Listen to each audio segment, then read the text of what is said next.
بسم الله الرحمن الرحيم. الحمد لله رب العالمين، وصلى الله على نبينا محمد وعلى آله وأصحابه أجمعين.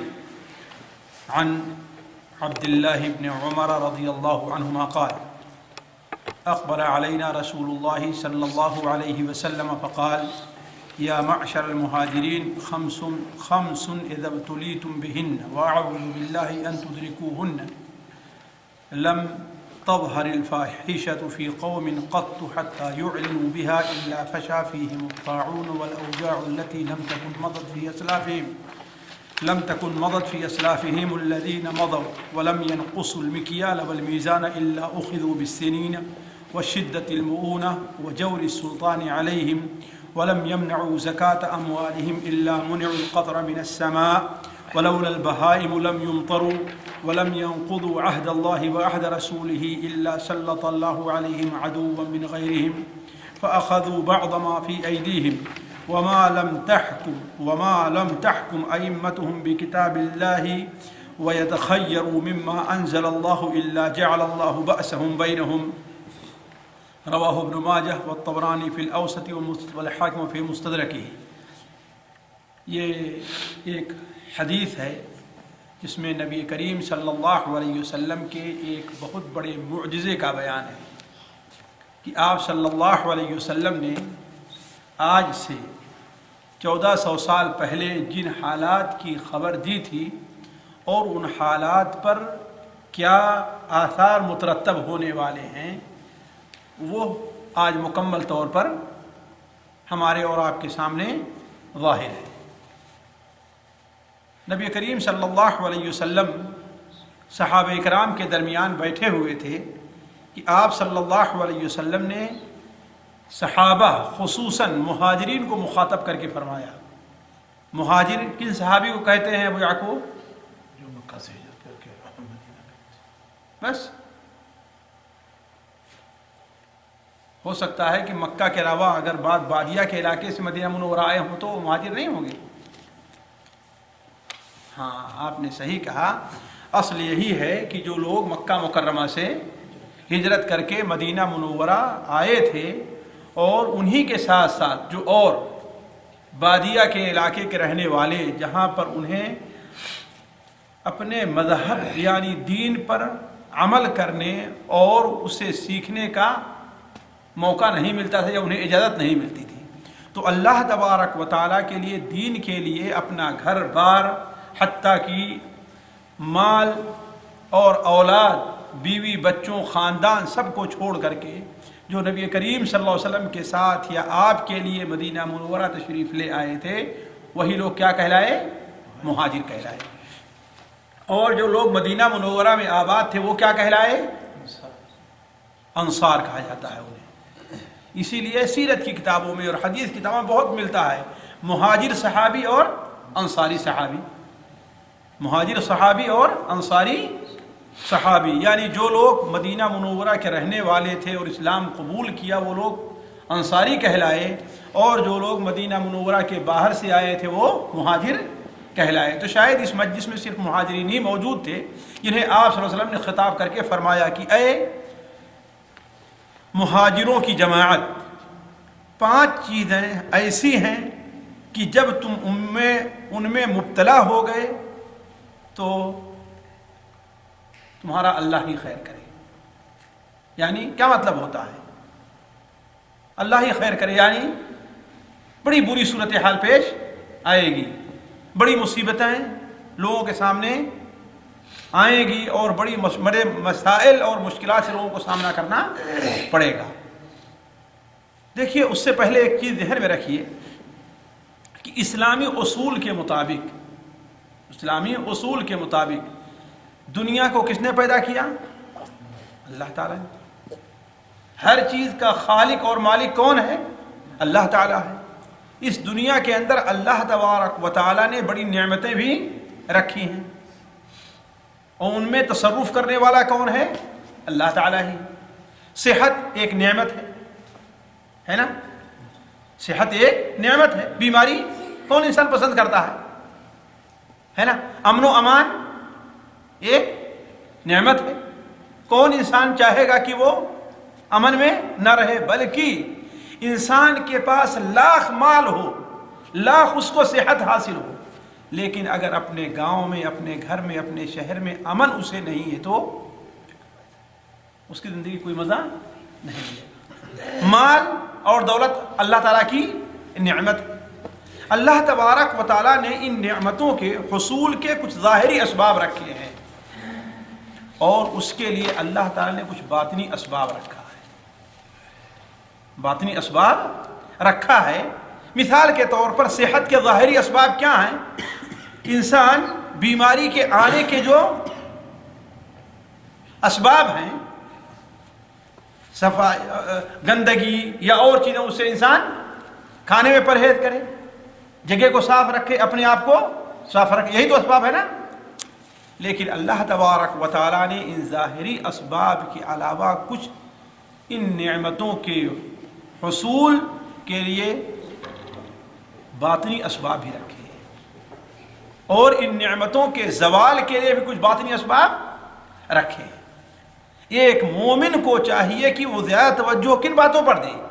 باطنی اسباب پر، باطنی اسباب پر، ہے کہ نہیں؟ آپ کے جسم کے اندر بخار ہوا سا گرم ہے، آپ اس کو کیا کیجئے، پانی رکھیے، یہ ایک ظاہری سبب ہے، لیکن اصل بخار کا کیا سبب ہے؟ اس پر توجہ زیادہ دینے کی ضرورت، تاکہ دوبارہ واپس یہ نہ آئے۔ تو اللہ تعالیٰ نے یہ جو نعمتیں رکھی ہیں، خاص صحت کی نعمت ہے یا مال کی نعمت ہے یا امن کی نعمت ہے، ساتھیوں یہ تین نعمتیں ایسی ہیں کہ ان میں سے انسان کو اگر کوئی ایک نعمت بھی نہ ملے تو اسے زندگی کا مزہ نہیں ملتا ہے نا؟ صحت کی نعمت، مال کی نعمت اور امن کی نعمت۔ اگر اسے بہت مال ہے، بہت صحت ہے، لیکن امن نہیں ہے تو سوچیں آپ، ہے نا؟ اسی لیے اللہ تبارک و تعالیٰ نے قریش کے اوپر جو اپنا احسان جتایا ہے، اس میں مال کی اور امن کی نعمت کا خصوصی ذکر کیا ہے۔ کہاں پر؟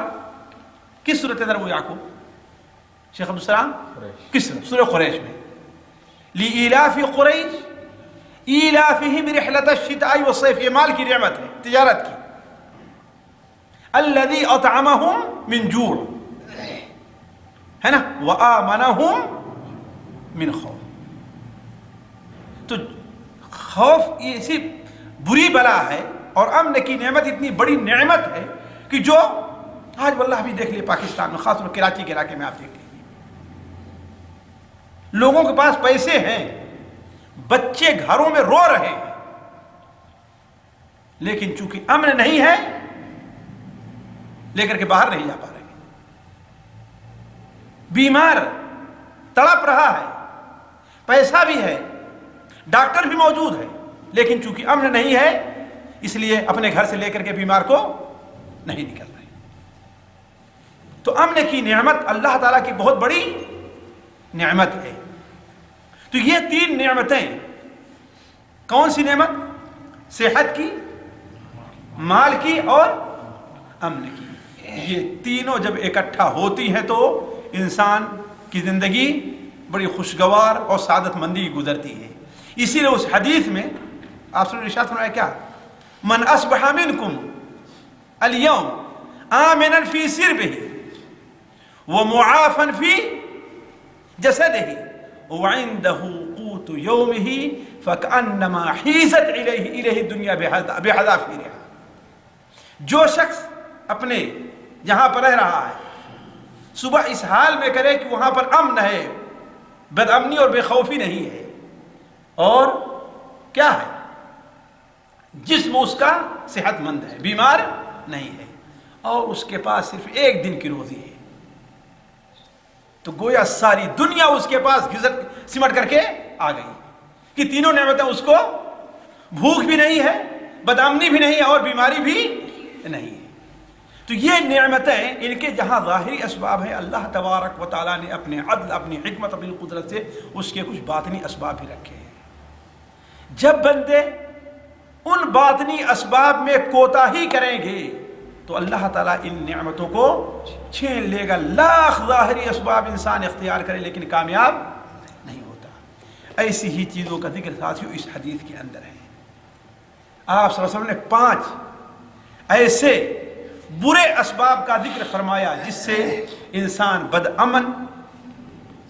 بدامنی محسوس کرتا ہے اور اس کی صحت باقی نہیں رہتی اور وہ بھوک مری کا بھی شکار ہوتا ہے۔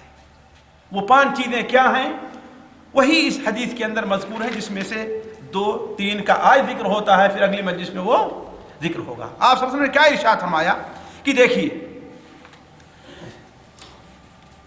اے مہاجرین کی جماعت، 5 چیزیں ایسی ہیں کہ جب تم ان میں مبتلا ہو گئے تو تمہارا اللہ ہی خیر کرے، اور میں اللہ تعالیٰ سے اس کی پناہ چاہتا ہوں کہ یہ چیزیں تم تک پہنچیں، یہ چیزیں تم تک پہنچیں۔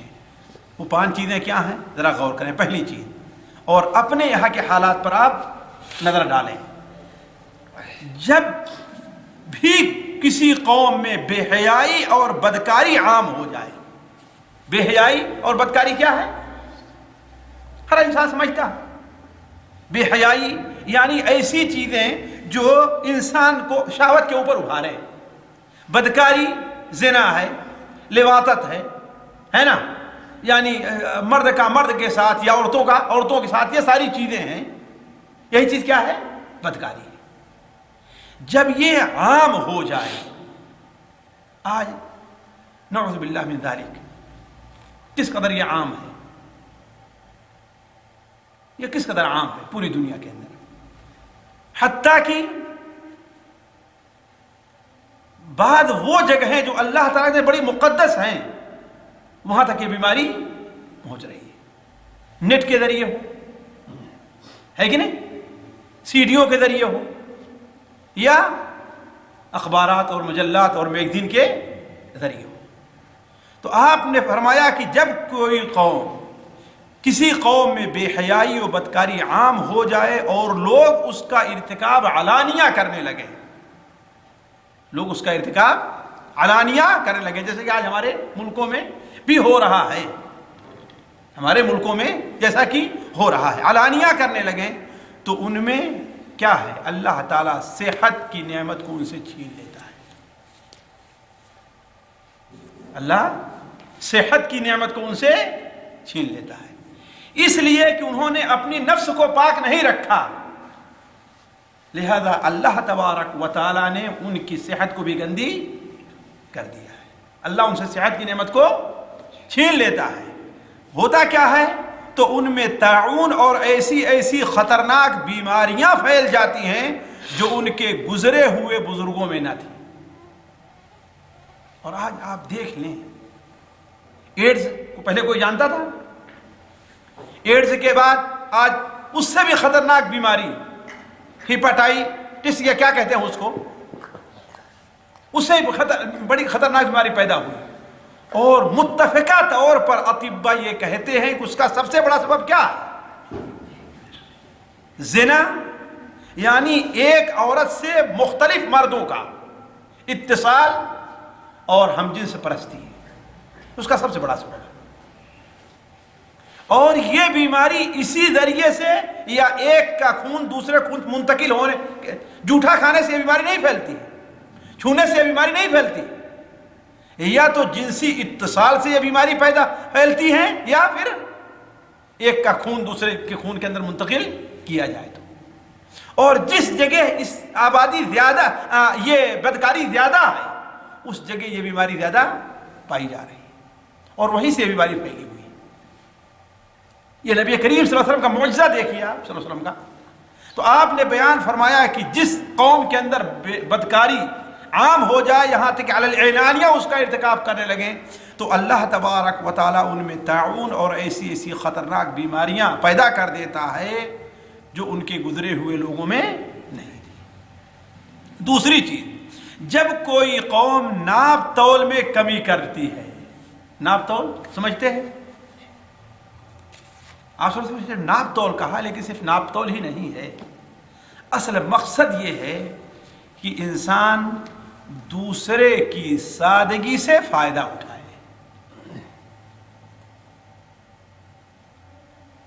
دوسرے کو دھوکہ دینا چاہیے، یہ ہے اصل۔ اس لیے کہ آدمی جان جائے کہ اگر صحیح غلط تول رہا ہے تو خاموش رہے گا. ناپتا اور تولتا غلط کب ہے؟ لوگوں کو دھوکہ دے کر کے. تو اسی میں کپڑا ہے، اس کے عیب کو چھپانا ہے. آج کپڑا گھٹیا قسم کا رہے گا لیکن لکھا کیا رہے گا اس پر؟ ممتاز کوالٹی. ہے نا ابو یعقوب؟ ہے کہ نہیں؟ لکھا حالانکہ گھٹیا قسم کا رہے لیکن لکھا کیا رہے گا؟ ممتاز کوالٹی. کوئی بھی سامان آج مارکیٹ میں ممتاز سے نیچے ہے ہی نہیں. ہر سامان کیا ہے؟ اسی طریقے سے سودا بیچنا. ٹماٹر ہے نا، ہو تو بہت پرانا، اور کیا کہیں کہ ابھی تو یہ مچھلیاں بیچنے والے کیا کرتے ہیں؟ مسلج مچھلیاں لے جا کر کے اسے دن رات بھر پتہ نہیں پانی بھگو کر کے صبح کیا کہتے ہیں؟ یہ تازہ سمندر سے پکڑ کر کے آئی ہوئی. یہ چیزیں آج عیب نہیں بلکہ چالاکی اور ہوشیاری بن گئی. پہلے تھا آج سے کچھ دن پہلے، لیکن خاص قسم کے بنیا یہی قسم کے لوگ تھے جو یہ کام کرتے تھے اور ہر آدمی انہیں برا سمجھتا تھا. ہے کہ نہیں؟ لیکن آج کیا ہے؟ یہ ہوشیاری اور چالاکی بن گئی ہے. پھل ہے، ٹماٹر ہے، اوپر کیا رہے گا؟ تازہ اور بڑا بڑا رہے گا، اور نیچے سلا ہوا اور چھوٹے چھوٹے رکھے رہے. ہے کہ نہیں؟ یہی چیز تو ہے نا. تو آپ صلی اللہ علیہ وسلم نے ارشاد فرمایا جب کوئی قوم ناپ تول میں کمی کرتی ہے تو اس پر 3 قسم کی مصیبتیں آ جاتی ہیں. کام ایک ہے. اس لیے کہ انسان کے اندر خود پرستی، خود غرضی، اپنی مصلحت سب سے آگے ہے. دوسرے کا فائدہ ہو یا فائدہ نہ ہو، ہے نا. تو 3 قسم کی اس کے اوپر بیماریاں. واللہ اگر آپ سوچیں، غور کریں تو ہمارے ماحول میں کیسے یہ تینوں چیزیں پائی جا رہی ہیں.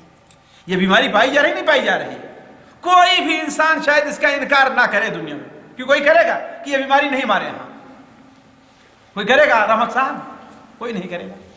جو کرتا ہے وہ بھی نہیں کرے گا. ہاں بھائی ایسا تو ہوتا ہے. کہتا ہے کیا کریں گا، کرنا پڑتا ہے کہ نہیں؟ ورنہ پوچھ لیا ابو یعقوب سے، کوئی سامان لینے جائیے، ابو یعقوب جان رہے ہیں کہ گھٹیا کوالٹی ہے لیکن لا کر بیچ رہے ہیں، اور لکھا ہوا ہے ممتاز کوالٹی.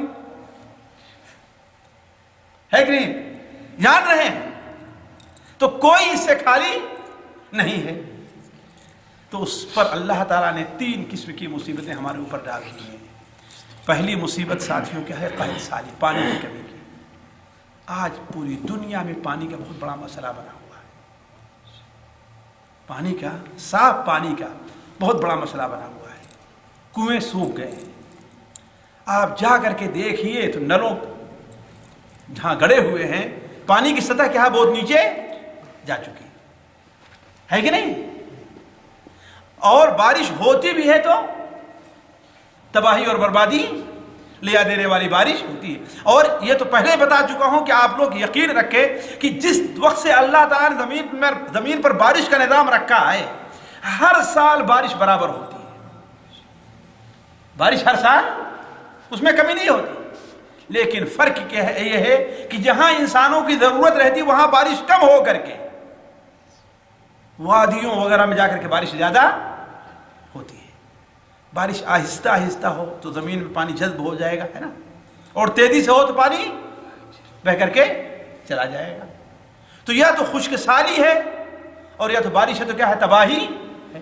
خدا سے تم رکے، تم سے خدا نے نعمتیں روکی، زمینیں خشک کر دی، رحمتوں کی بارشیں روکی. یا تو خشکی ہے یا تو زحمت کی بارش ہے. تو پہلا عذاب یہ آتا ہے کہ قحط سالی. ساتھیو مشکل یہ ہے کہ لوگ اس پر توجہ نہیں دیتے، ساری ظاہری اسباب کے پیچھے دوڑ رہے. ظاہری اسباب کے پیچھے کہتے ہیں ہاں بارش کیوں نہیں ہوتی؟ اس لیے کہ جنگل کم ہو گئے ہیں. جنگل کم کیوں ہو گئے ہیں؟ اس لیے کہ لوگ لکڑیاں کاٹنا شروع کر دیے. یہ بے عقلی کی بات ہے. جب لوگوں کا کھانا لکڑی پر پکتا تھا، لوگوں کے گھر لکڑی کے بنتے تھے، سارا کام لکڑی سے تھا، تو لکڑی کمی نہیں ہوئی. آج جبکہ گھروں میں لکڑی کی کم ضرورت ہے، کھانا کے لیے لکڑی کی کم ضرورت ہے، پھر بھی لکڑی کمی کیوں ہے بات صحیح کہ نہیں صحیح؟ پہلے لوگ لکڑی گھر بناتے کہ نہیں بناتے تھے؟ سواری ان کی لکڑی کی ہے، گھر ان کا جلانے کے لیے ہر جگہ لکڑی استعمال ہے، پھر بھی لکڑی وافر مقدار میں تھی. تو اصل چیز کیا ہے کہ اللہ تبارک و تعالیٰ سے دوری ہے.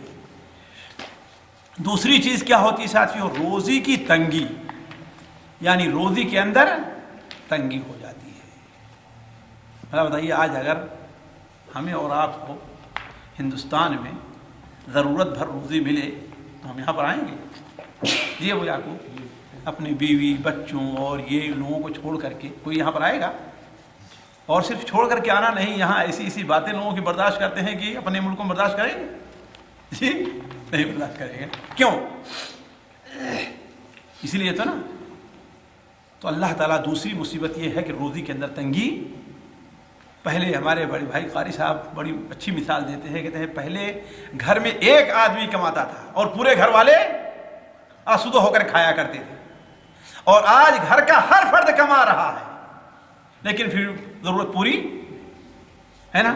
شوہر بھی کما رہا ہے، بیوی بھی کما رہی ہے، بیٹا، سارے لوگ کما رہے ہیں لیکن پھر بھی ضرورت پوری نہیں ہو رہی ہے. تو یہ روزی کی تنگی ایک سبب ہے کہ اس کا ناپ توڑ کمی کا. اور تیسری چیز، بادشاہوں کا ظلم ان پر مسلط کر دیا جاتا ہے. بادشاہوں کا ظلم ان پر مسلط کر دیا جاتا ہے. بادشاہ ان کے اوپر ظلم کرنا شروع کرتے ہیں. آج دیکھ رہے ہیں بادشاہوں کا ظلم ہر طریقے سے، چاہے مہنگائی کی شکل میں ہو، چاہے ہمارے جو جائز حقوق ہیں بغیر رشوت دیے اور پیسہ دیے ہمیں مل نہیں رہے ہے کہ نہیں. آدمی اپنا جائز حق بھی لینا چاہتا ہے پھر بھی بغیر رشوت دیے نہیں لے پاتا ہے. اور اسی لیے جو رشوت دے کر کے نوکری حاصل کر رہا ہے اپنے لیے رشوت لینے کا ایک بہانہ بنا لیتا ہے کہ اتنا دے کر کے آئے ہیں، جس کو نکالنا تو پڑے گا، نہیں نکالنا پڑے گا ہے کہ نہیں. کہتا ہے نا کتنا دے کر کے تو ہم آئے ہیں، اب جب تک رشوت نہیں لگی سے پورا کیسے کریں گے؟ تنخواہ پورا ہونے والا ہے نہیں.